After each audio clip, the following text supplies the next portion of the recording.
Most people think success comes from money. That's wrong. Money is usually the last thing that shows up. What actually comes first is infrastructure. Not roads, not bridges, but systems. Today's story isn't about snacks. It's about how a financial system is built from nothing, and it starts in a village with no electricity. The starting point: zero infrastructure. Early 1970s. A small farming village in Gujarat. No power, no transport, no savings, no safety net. When the rain stopped, everything stopped. Crops failed. Land became useless. Families broke. This is what economists call total system collapse. When production dies, income dies. When income dies, opportunity dies. One family was forced to make a decision that would change everything.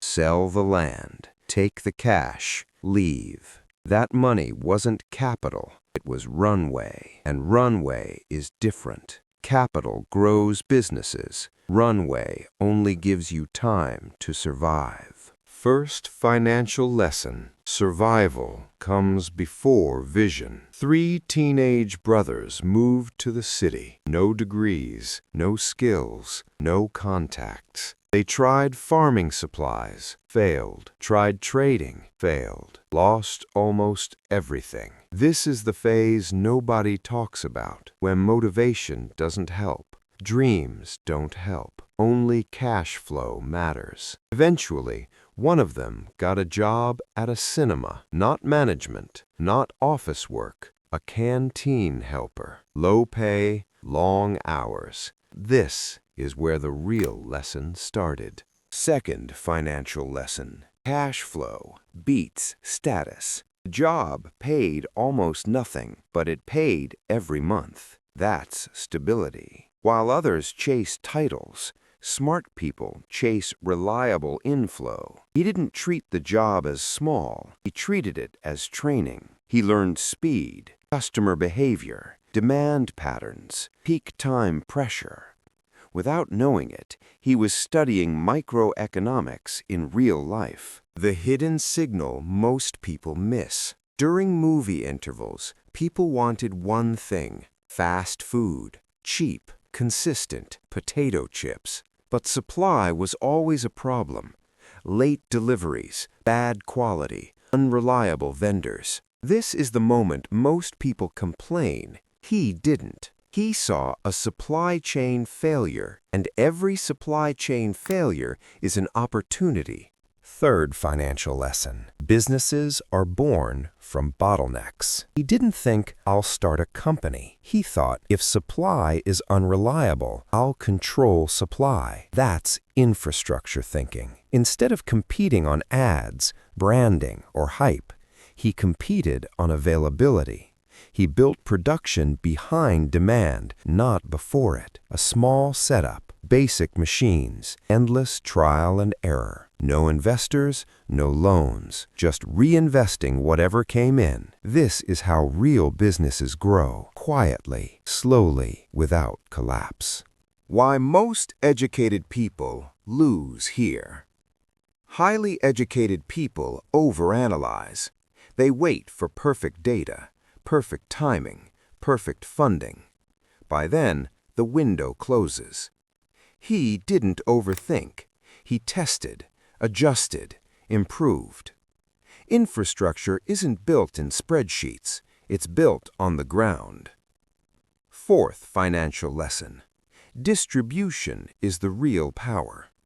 When shopkeepers became unreliable, he didn't fight them. He bypassed them. Loaded chips on bicycles, went directly to towns and villages. This is vertical integration, owning production and delivery. Margins improved, control improved, risk dropped. Most businesses die because they depend on someone else's system. He built his own. Scaling without breaking the system. As demand grew, he didn't rush expansion. No reckless loans, no flashy launches. One factory, then another. only when cash flow supported it. This is anti-startup culture, and it works because systems that grow slowly don't collapse easily. The philosophy that changed everything. At some point, big companies noticed him. Buyouts, partnership offers, easy exits. He refused. Why? Because he wasn't building a product, he was building an ecosystem. Farmers, suppliers, distributors, employees. If prices went up, the ecosystem would break. So he focused on one rule. Everyone in the system must win.